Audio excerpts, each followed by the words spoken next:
Hello friends, હું છું હિરલ અને હિરુસ કિચનમાં તમારું સ્વાગત છે.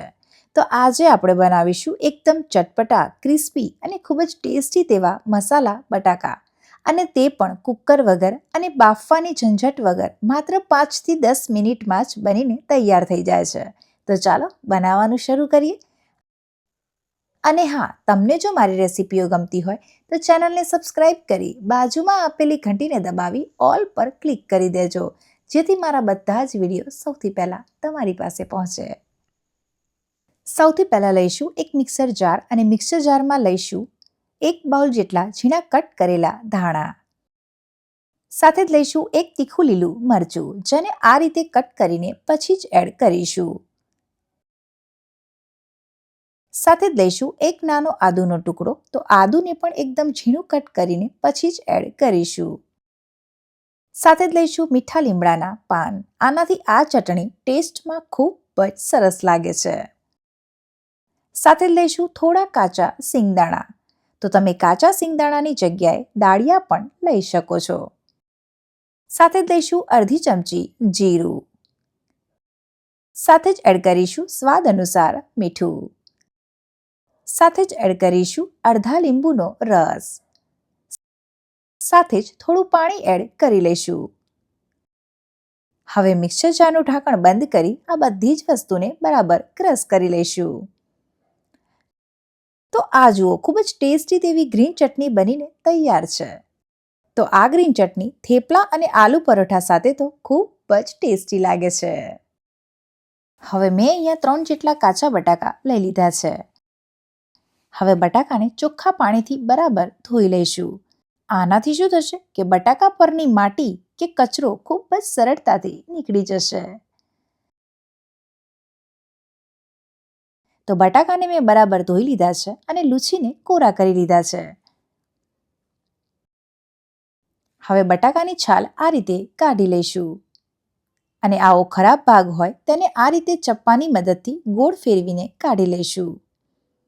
તો ફ્રેન્ડ્સ, આ ચટપટા ચટાકેદાર બટાકા એકવાર આ રીતે બનાવીને ખાશો ને તો તમે અઠવાડિયામાં 2 થી 3 વાર બનાવવાનું પસંદ કરશો. એટલા બધા ટેસ્ટી લાગે છે. હવે બટાકાની છાલ મેં કાઢી લીધી છે. હવે બટાકાને કટ કરી લઈએ. તો તમારે બટાકાને મોટા ટુકડામાં કટ કરી લેવાના છે, તેનું તમારે ખાસ ધ્યાન રાખવાનું છે. અને જો તમે બટાકાને નાના ટુકડામાં કટ કરશો તો બટાકા મિક્સ કરતી વખતે તૂટી જશે. તો ફ્રેન્ડ્સ, બટાકાને તમારે મોટા ટુકડામાં જ કટ કરી લેવાના છે. તો આ જુઓ, મેં બટાકાને મોટા ટુકડામાં કટ કરી લીધા છે. હવે આની અંદર પાણી એડ કરી બટાકાને ફરીથી બરાબર ધોઈ લઈશું. આનાથી બટાકામાં રહેલો બધો જ સ્ટાર્ચ ખૂબ જ સરળતાથી નીકળી જશે. હવે આ બટાકાને એક પ્લેટમાં કાઢી લઈશું. હવે લઈશું એક પેન, અને પેનમાં લઈશું 2 ચમચા જેટલું તેલ. હવે તેલને બરાબર ગરમ થવા દઈશું. તો તેલ ગરમ થઈ ગયું છે. હવે ગેસની ફ્લેમ સ્લો કરી લઈશું. હવે એડ કરીશું થોડી રાઈ. તો રાઈ એડ કરવી ટોટલી ઓપ્શનલ છે. તો રાઈ આ રીતે ફૂટવા લાગે તે પછી એડ કરીશું અડધી ચમચી જીરું.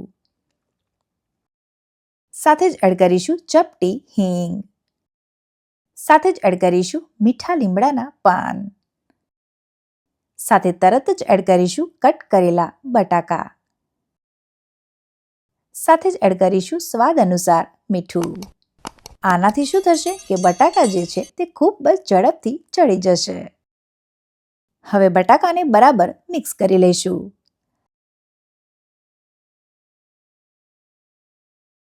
હવે આને ઢાંકીને 5 મિનિટ સુધી સ્લો ફ્લેમ પર ચડવી લઈશું. તો 5 મિનિટ થઈ ગઈ છે, અને બટાકા ચેક કરી લઈએ કે બટાકા ચડી ગયા છે કે નહીં. તો મને બટાકા થોડા કાચા લાગે છે, તો હું ફરીથી બટાકાને 2 થી 3 મિનિટ ઢાંકીને થવા દઈશ.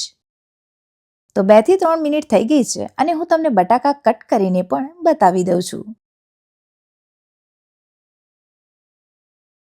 તો આ જુઓ, બટાકા ખૂબ જ સરસ રીતે ચડી ગયા છે. હવે આની અંદર મસાલા કરી લઈએ. તો સૌથી પહેલા એડ કરીશું અડધી ચમચી ધાણા જીરું. સાથે જ એડ કરીશું થોડી હળદર. સાથે જ એડ કરીશું અડધી ચમચી તીખું લાલ મરચું. સાથે જ એડ કરીશું થોડી ખાંડ. તો ફ્રેન્ડ્સ, ખાંડ એડ કરવી ઓપ્શનલ છે. સાથે જ એડ કરીશું થોડો ગરમ મસાલો. સાથે જ એડ કરીશું થોડો આમચૂર્ણ પાવડર. તો તમે આમચૂર્ણ પાવડરની જગ્યાએ લીંબુનો રસ પણ એડ કરી શકો છો, કંઈ જ વાંધો નથી. હવે આ બધા જ મસાલાને 1 થી 2 મિનિટ સુધી મિક્સ કરતા રહીશું. તો 1 થી 2 મિનિટ થઈ ગઈ છે. હવે ગેસની ફ્લેમ બંધ કરી લઈશું. હવે લાસ્ટમાં ઉપરથી તૈયાર કરેલી ગ્રીન ચટણી એડ કરી લઈશું અને બરાબર મિક્સ કરી લઈશું. હવે થોડા ધાણા એડ કરી લઈશું.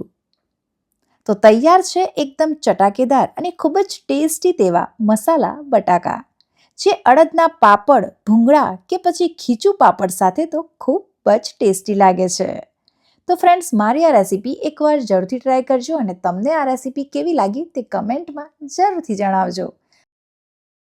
અને હા, હજી સુધી મારી ચેનલને લાઇક, શેર અને સબસ્ક્રાઇબ ના કરી હોય તો સબસ્ક્રાઇબ કરજો અને બાજુમાં આપેલી ઘંટીને દબાવજો, જેથી કરીને મારી નવી રેસીપીની નોટિફિકેશન તમને મળતી રહે. Thank you for watching.